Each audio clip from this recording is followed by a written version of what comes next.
ప్రభుత్వం అనేక మాటలు చెప్పి అధికారంలోకి వచ్చిందని పదవి విరమణ పొందిన ఉద్యోగులకు ఫండ్స్ ఎందుకు ఇవ్వడం లేదన్న మెదక్ ఎంపీ రఘునందన్ రావు. సిద్దిపేట పట్టణంలో కొండ మల్లయ్య గార్డెన్లో ఏర్పాటు చేసిన ఆత్మీయ సన్మాన సభలో నూతనంగా ఎన్నుకోబడిన సర్పంచ్, ఉప సర్పంచ్, వార్డు సభ్యులను బీజేపీ ఎంపీ రఘునందన్ రావు సన్మానించారు. వారికి రావాల్సిన 5 కోట్ల ఫండ్స్ ను కాంగ్రెస్ ఆపేసిందని విమర్శించారు.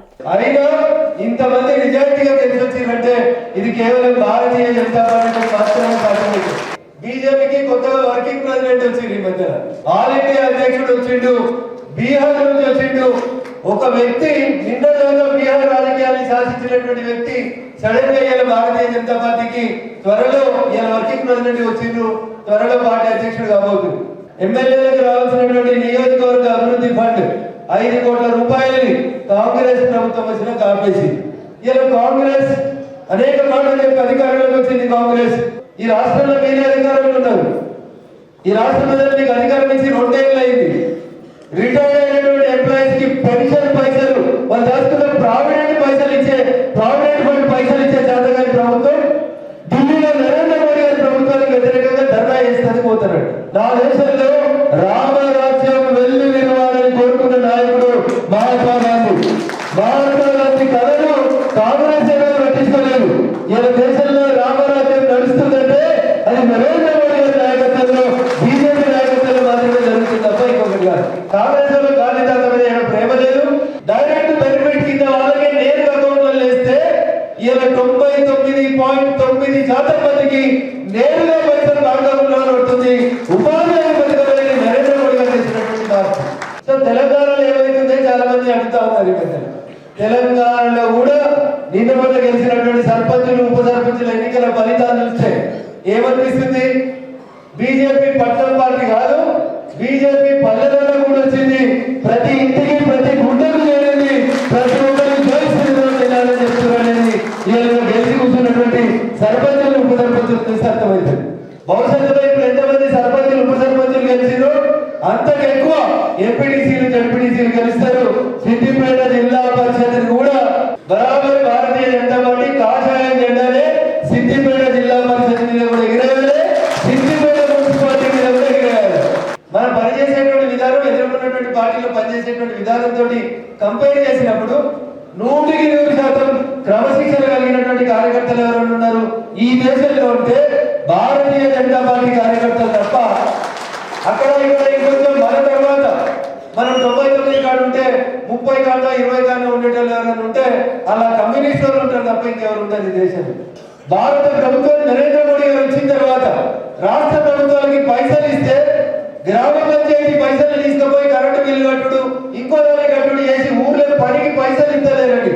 ప్రతి గ్రామ పంచాయతీకి ఒక ప్రత్యేకమైనటువంటి అకౌంట్ ఓపెన్ చేపించి నేరుగా ఢిల్లీ నుంచి మీ ఊరికి ఏ అవసరం అని ఖర్చు పెట్టుకునే రీతి లోపల మీకే డబ్బులు ఇస్తున్నటువంటి ప్రభుత్వం నరేంద్ర మోడీ గారి ప్రభుత్వం తప్ప ఇంకొకటి కాదు. రేపు డిసెంబర్ 22 మీరంతా సర్పంచులు ఛార్జ్ తీసుకోబోతున్నారు. 2026 డిసెంబర్ 22 రోజు నా రిక్వెస్ట్ మీ అందరితో, సర్పంచులందరితో, కాంగ్రెస్ ప్రభుత్వం మీ పంచాయతీకి ఏమి ఇచ్చింది, ఢిల్లీకి వెళ్ళి నరేంద్ర మోడీ గారి ప్రభుత్వం ఎన్ని పైసలు ఇచ్చింది, మీరు మీ ఊర్లో మీరు ఒక ఫ్లెక్సీ చేసి పెట్టండి సార్. బీజేపీ సర్పంచులు మిగతా సర్పంచుల కంటే భిన్నంగా పనిచేయాలి. వారానికి ఒకరోజు స్వచ్ఛ భారత్ చేయండి. భవిష్యత్తులో మళ్ళా వీళ్ళు 1 రూపాయి కూడా వీళ్ళనే సర్పంచులు గెలిపించాలి. అవసరమైతే ఇలాంటి సర్పంచులుగా మిమ్మల్ని గెలిపించే రీతి లోపల జనాన్ని కొట్టేయాలనే రీతిలో మీరు పనిచేయాలని చెప్పి గెలిచినటువంటి మా సర్పంచ్ సోదరులకి, ఉప సర్పంచులకు అందరికీ కూడా సవినయంగా విజ్ఞప్తి చేస్తా ఉన్నారు. భవిష్యత్తులో మీ ప్రజలు మిమ్మల్ని ఇంకో గంట ఎక్కిస్తారు.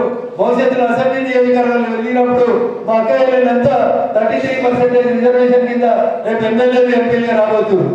వచ్చే ఎలక్షన్ లో 100% నరేంద్ర మోడీ గారు మహిళా రిజర్వేషన్ బిల్లు 133 సీట్లు బరాబర్ అయ్యే. అందుకని స్థానిక భయపడుతుంది 330 మంది వార్డు మెంబర్లు గెలిచారు.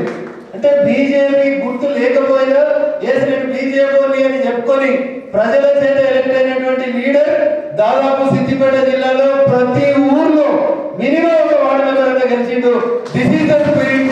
ఇక్కడే సర్పంచులు, ఎంపీటీసీలు అన్ని కూడా మనే. భవిష్యత్తులో ఖచ్చితంగా వాళ్ళందరూ కూడా భారతీయ జనతా పార్టీ రాష్ట్రంలో అధికారంలోకి వచ్చేదాకా ఉంటారు. పార్టీ కూడా వాళ్ళ భవిష్యత్తులో మంచి గుర్తింపించేటువంటి పదవులు ఇస్తుంది, అందరినీ గౌరవిస్తుందని చెప్పి ఈ సందర్భంగా తెలియజేస్తూ, నమ్మిన సిద్ధాంతం కోసం జెండా కోసం పనిచేస్తే అడిదికి కూర్చున్న దాంట్లో సగం మంది మల్ల మీటింగ్లు ఇంటికి కూడా వస్తారని చెప్పి తెలియజేస్తూ, అవకాశం ఇచ్చిన మీకు అందరూ కూడా కృతజ్ఞతలు తెలియజేస్తూ, శ్రీ అవధూతాశ్రమము బోధానంద సత్యారామూర్తి ఆర్యుల గోసేవాశ్రమము మరియు వృద్ధాశ్రమము పడాల. ఆశ్రమములో గోసేవ, గోవుల దానము స్వీకరించుట, మీ నవగ్రహ దోషములు పోవుటకు గోపూజ చేయబడును. మూలికా వైద్యము, గోపంచగవ్య వైద్యము చేయబడును. యంత్రములు, తావీదులు ఇవ్వబడును. శాంతి హోమములు చేయబడును. మీ ఆత్మీయుల పుట్టినరోజు, పెళ్లి రోజు మరియు వర్ధంతి వంటి ముఖ్యమైన దినములలో గోసేవ లేదా అన్నదానం చేయదలిచిన వారు సంప్రదించండి. మా వృద్ధాశ్రమంలో ఖాళీలు కలవు. చేరదలిచిన వారు సంప్రదించండి. శ్రీ శ్రీ శ్రీ స్వామి బోధానందగిరి శ్రీ అవధూతాశ్రమము, అయ్యప్ప స్వామి గుడి దగ్గర, పడాల, తాడేపల్లిగూడెం 2. Cell numbers 7981356374, 9618034 138.